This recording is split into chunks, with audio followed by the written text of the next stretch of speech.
Alright, you guys, this Garden Pro topsoil, I got it from Lowe's.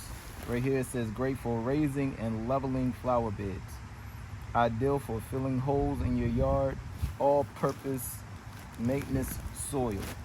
Now, what I'm gonna tell you about this is not screened. All right, this whole thing is not screened. This is the cheapest bag they got.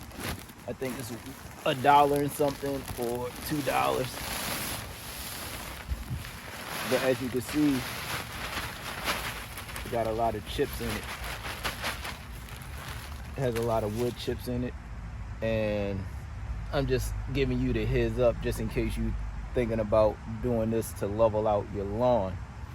If you plan on leveling your lawn, you might want to look for a better quality topsoil or compost. You want to look for something that has been screened. Other than that, that's it. I just wanted to show you that bag. You can get that at Lowe's if you want to raise your garden bed, and then when you dig your hole, you can put some good quality garden soil in there around your plant. All right, y'all, catch y'all in the next video.